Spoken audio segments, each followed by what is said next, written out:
Good morning students. अपन SSM की video lecture series में अपन बात कर चुके थे फोर्स के बारे में। कल अपन ने एक चीज के बारे में डिस्कशन किया था कि अगर एक पार्टिकल किस में मूव करता है, एसएचएम में मूव करता है, मतलब सिंपल हार्मोनिक मोशन में मूव कर रहा है, तो उसका जो फोर्स है वो डायरेक्टली प्रोपोर्शनल होता है -x। ये चीज अपन डिस्कस कर चुके थे कि F is directly proportional to -x। That means अगर x पॉजिटिव होगा तो फोर्स नेगेटिव होगा। ये चीज अपन डिस्कस कर चुके थे। और x अगर पॉजिटिव है तो फोर्स नेगेटिव है, x अगर नेगेटिव है तो फोर्स पॉजिटिव है।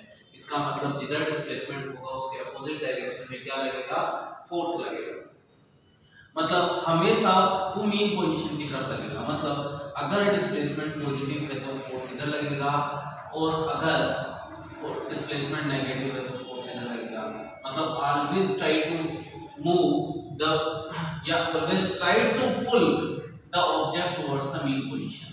F इज इक्वल्स टू, जब इस प्रोपोर्शनल को इक्विलिटी में चेंज किया था तो एक कांस्टेंट आया था k, उसको अपन बोल रहे थे फोर्स कांस्टेंट। उसको अपन क्या डिस्कस कर रहे थे, फोर्स कांस्टेंट। अपन बता रहे थे कि ये उसका फोर्स का कांस्टेंट है, और ये फोर्स कांस्टेंट हमेशा कैसा होना चाहिए, पॉजिटिव होना चाहिए। ये कभी भी नेगेटिव नहीं हो सकता है। इसकी वैल्यू हमेशा कैसी होनी चाहिए, पॉजिटिव होनी चाहिए। अब अपन देखें कि फोर्स की वैल्यू मिनिमम और मैक्सिमम कहां-कहां और कैसे-कैसे होती है। अगर हम बात करें कि पार्टिकल उस पॉइंट पर है जहां से वो स्टार्ट कर रहा था या डिस्प्लेसमेंट 0 है, तो वहां पर फोर्स कितना आ गया, 0 आ गया।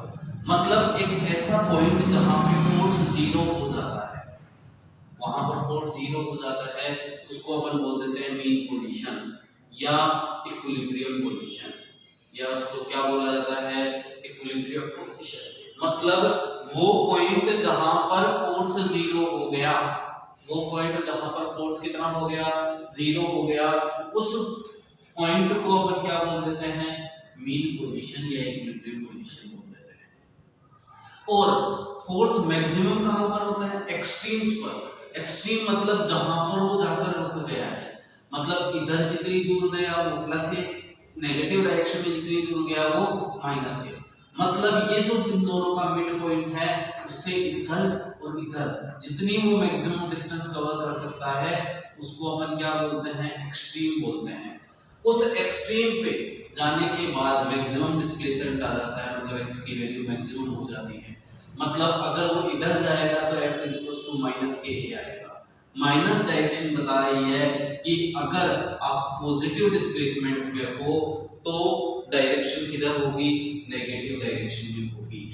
और अगर आप नेगेटिव डिस्प्लेसमेंट में हो तो आपके फोर्स की डायरेक्शन किधर होगी, वो होगी पॉजिटिव डायरेक्शन में। मतलब अगर डिस्प्लेसमेंट नेगेटिव है तो फोर्स किधर लगेगा, पॉजिटिव डायरेक्शन में। मतलब सबसे ज्यादा फोर्स कहां लग रहा है, सबसे ज्यादा फोर्स लग रहा है एक्सट्रीम्स में, और सबसे कम फोर्स कहां लग रहा है, इक्विलिब्रियम पोजीशन पे या मीन पोजीशन पे। क्या तुम लोगों को एक चीज और पता है कि F is directly proportional to या F is equal to ma होता है। मतलब जितना ज्यादा फोर्स होगा उतना ही ज्यादा एक्सेलरेशन होगा, जितना ज्यादा फोर्स होगा उतना ही ज्यादा क्या होगा, एक्सेलरेशन। तो मैं क्या कह सकता हूं कि एक्सट्रीम पोजीशन पर फोर्स सबसे ज्यादा है, दैट मींस एक्सेलरेशन भी मैक्सिमम है। एक्सेलरेशन भी कैसा है, मैक्सिमम। और मीन पोजीशन पे एक्सेलरेशन या फोर्स 0 है, मीन पोजीशन पे अगर फोर्स 0 है तो F is equal to ma से ab कितना हो जाएगा, 0। मतलब मीन पोजीशन पर एक्सेलरेशन 0 होता है, और मैक्सिमम कहां पर होता है, मैक्सिमम होता है एक्सट्रीम्स पर। क्या ये चीज तुम लोगों को समझ में आ रही है? सॉरी, अपन ने ये चीज देखी कि फोर्स का वेरिएशन कैसे होता है। फोर्स का वेरिएशन होता है F is equal to -k x के बेसिस पे। मतलब x जब मैक्सिमम होगा तो फोर्स भी मैक्सिमम होगा, x अगर मिनिमम होगा तो फोर्स भी मिनिमम होगा। मतलब फोर्स जो है वो 0 होगा कहां पे, मीन पोजीशन पे या इक्विलिब्रियम पोजीशन पे। तो एक्सेलरेशन भी कहां पे, इक्विलिब्रियम पोजीशन पे मिनिमम या 0 हो जाएगा, और मैक्सिमम वहां पर हो जाएगा। क्या ये चीज आप लोगों को समझ में आ गई होगी? अगर नहीं आती है तो अपन डाउट सेशन में इसको डिस्कस करेंगे। नेक्स्ट हम बात करते हैं if mass of the particle performing SHM is m। अगर मान लो जिस पार्टिकल का या जो पार्टिकल SHM कर रहा है उसका मास कितना है, m है।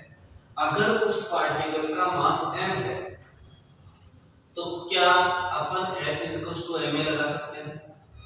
अपन क्या लगा सकते हैं? F ma लगा सकते हैं। और मुझे पता है कि F कितना है, -kx है, तो उसको किसके इक्वल रख दिया, -kx के इक्वल रख दिया। तो a कितना आ गया, -k/m × x आ गया। कितना आ गया, -k/m × x। ये चीज आ गई। यहाँ पर देखो अपन ये चीज जानते हैं कि अगर ये वाली चीज x के साथ में जो भी आएगा वो कांस्टेंट होगा, यहाँ पर भी k/m क्या होगा, पॉजिटिव कांस्टेंट होगा। क्यों पॉजिटिव क्यों होना जरूरी है? अगर ये नेगेटिव हो जाएगा तो एक्सेलरेशन अपनी डायरेक्शन को चेंज नहीं कर पाएगा या फोर्स अपनी डायरेक्शन को चेंज नहीं कर पाएगा। तो इसको कैसा कांस्टेंट होना चाहिए, इसको पॉजिटिव कांस्टेंट होना चाहिए। इसको क्या मान लिया गया, इसको मान लिया गया ओमेगा का होल स्क्वायर। ओमेगा आगे जाके अपन पढ़ेंगे कि एंगुलर फ्रीक्वेंसी एंगुलर वेलोसिटी हो सकती है। इसको ओमेगा ही क्यों नहीं माना, ओमेगा का स्क्वायर भी माना, क्योंकि ओमेगा एंगुलर वेलोसिटी है जो कि पॉजिटिव और नेगेटिव दोनों हो सकती है। लेकिन अगर वो पॉजिटिव है तो भी उसका स्क्वायर पॉजिटिव होगा, अगर वो नेगेटिव है तो भी उसका स्क्वायर नेगेटिव होगा। इसका मतलब है दोनों ही कंडीशंस में k/m का जो वैल्यू है वो हमेशा पॉजिटिव आएगा। मतलब ओमेगा स्क्वायर इसको माना गया है। आगे जाके अपन इसको देखेंगे कि ऐसा क्यों माना गया, क्योंकि अपन इस SHM का जो है रिलेशन बनाएंगे सर्कुलर मोशन से, तब ये चीज काम में आएगी। तो ओमेगा की वैल्यू कितनी हो गई, ओमेगा की वैल्यू हो गई, अगर दोनों तरफ अंडर रूट ले लें तो ओमेगा हो गया +/√k/m +/√k/m जो है वो इस पार्टिकल परफॉर्म करने वाला जो पार्टिकल है उसकी जो कांस्टेंट निकाला था उसकी वैल्यू हो गई। आगे जाके अपन इसको दूसरी चीजों में ट्रांसफॉर्म करने की कोशिश करेंगे। तो अगर इस k/m को ओमेगा स्क्वायर लिख दिया जाए तो a -(ओमेगा²x) आ गया, a -(ओमेगा²x). क्या ये x के साथ में चेंज हो रहा है? एक्सेलरेशन वेरिएबल है या कांस्टेंट है? a एक्सेलरेशन की वैल्यू वेरीज विद x। क्या x के साथ में वेरी हो रही है?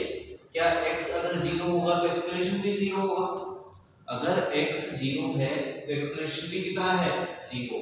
और अगर x मैक्सिमम है तो एक्सेलरेशन भी कितना है, मैक्सिमम। तो क्या कह सकते हैं कि एक्सेलरेशन कैसा है, वेरिएबल है। एक्सेलरेशन कैसा है, वेरिएबल।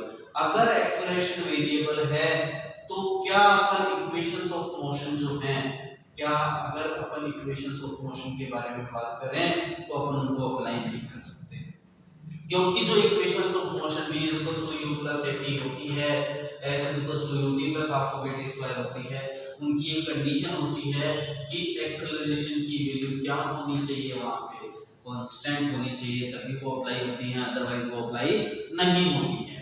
ये चीज आप लोगों को पता होना चाहिए। अगर मान लो मैं फोर्स निकालना चाहूं तो F क्या होता है, ma। m मास है, a की वैल्यू अपन रिप्लेस कर सकते हैं, तो F -(m ओमेगा²x) आ गया। क्या F -(kx) को कंपेयर करें, F -(kx) को कंपेयर करें तो F -(kx) से कंपेयर करेंगे तो k की वैल्यू कितनी हो जाएगी, m ओमेगा² हो जाएगा। k की वैल्यू m ओमेगा² आ जाएगी। यही जो चीजें हैं वो अपने को k की वैल्यू देगी।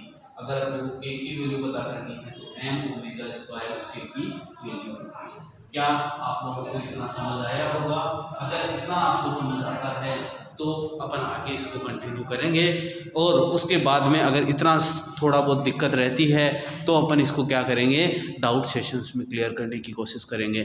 तो आप लोग जो है एक बार आप लोग इसको देख लें, अच्छे से समझ लें, और उसके बाद में जो है अगर आपको कुछ समझ नहीं आता तो वापस जाएं, वीडियो वापस देखें थोड़ा बहुत, तो उसके बाद में आप लोगों को अच्छे से समझ में आने लगेगा। Thank you.